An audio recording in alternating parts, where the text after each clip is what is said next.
Hello, guys, and welcome to my Week 9 prediction for Thursday night for the Houston Texans visit the New York Jets.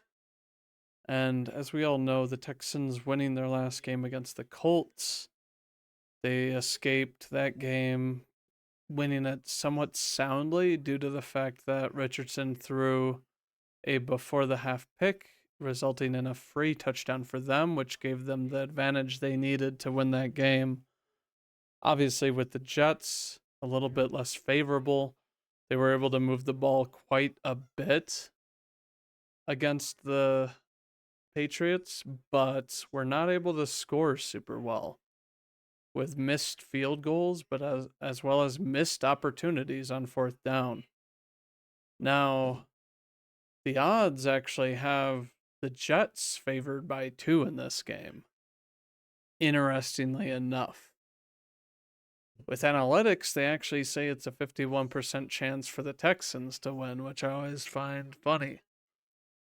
But I do think the Texans definitely have somewhat of an uphill battle, despite how bad people are claiming the Jets are.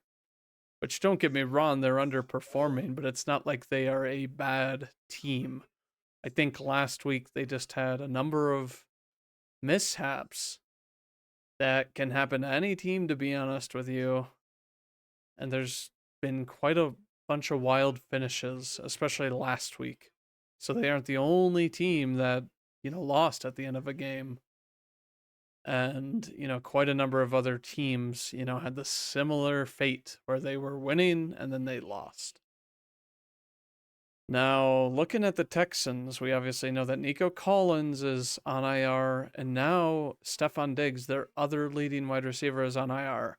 I checked the yards for the Texans, and those two accounted for over half their yards.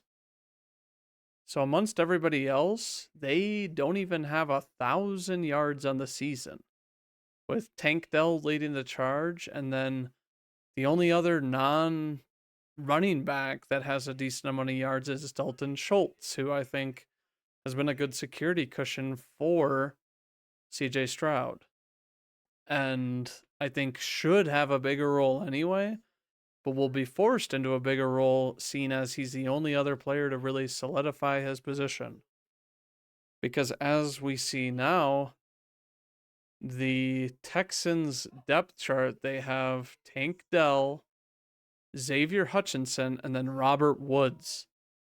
I think this is another reason why the Texans didn't trade Robert Woods, which had trade rumors a month ago, because they were like, they're not really utilizing him. He has 7 targets through 8 games, you guys. And while he's a savvy veteran and I expect him to be able to come in and make some catches, I think that they did this because they saw Nico Collins go down and they realized we don't have much experience outside of Tank Dell, who is still a young player, besides Robert Woods and, obviously Nico Collins. But looking at this, it's a good thing that they held on to him. Otherwise, they would have a very young and inexperienced wide receiver core, which obviously CJ Stroud is playing well this year, but he isn't having quite the season he had last year. As we all know, his rookie year was probably the best of all time.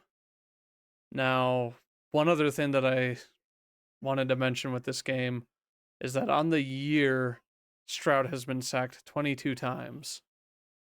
Aaron Rodgers, who seemingly gets hit a lot, and beat up quite a bit, he only has 18 sacks.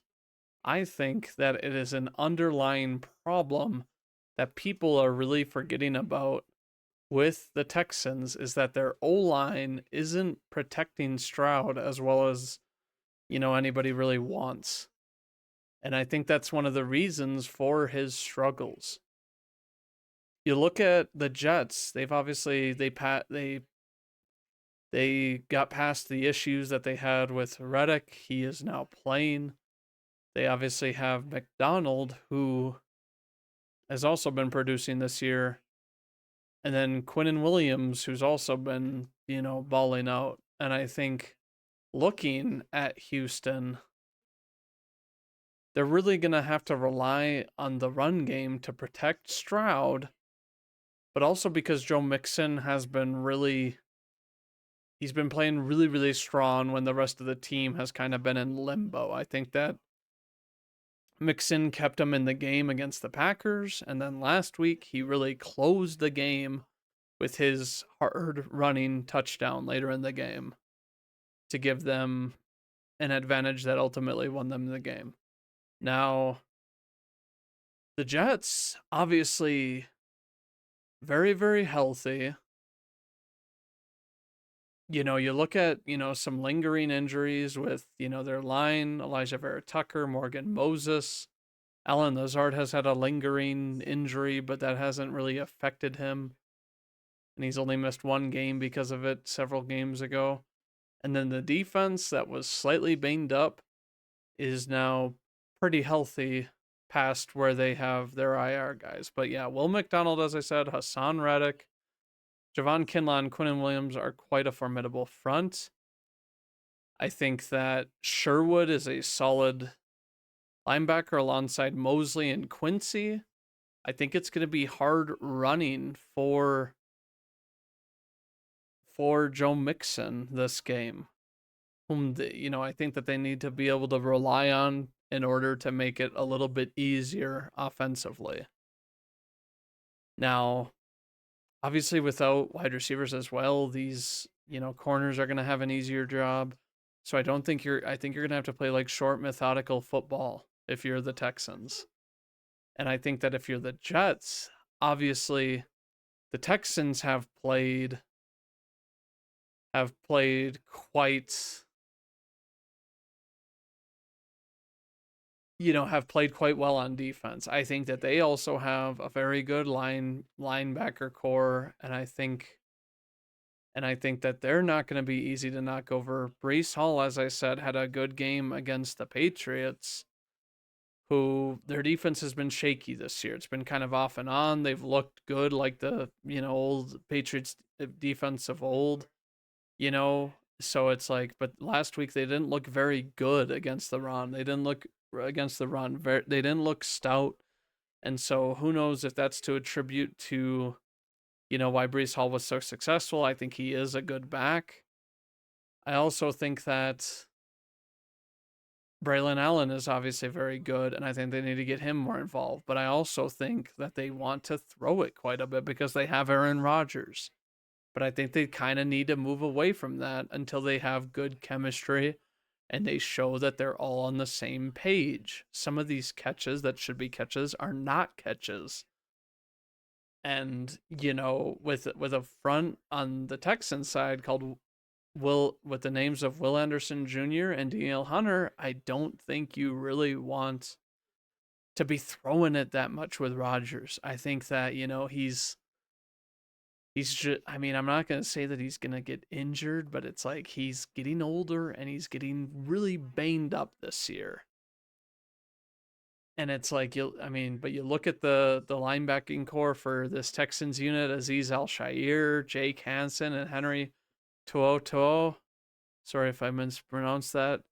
Are very good. They're very good against the run. They they do a very good job. I mean, Jonathan Taylor did have a rushing touchdown, but he had to literally, power his way through several, players in order to get that. And while I think Brees Hall has that power too, I don't think it's something that you want to test against a D'Amico Ryan's defense.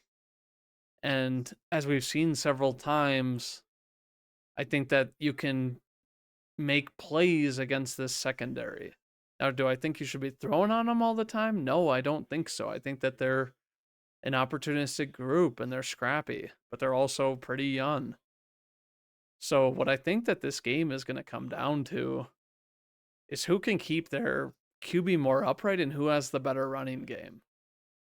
And while it might shock some for me to say this, but I'm going to go with the Jets.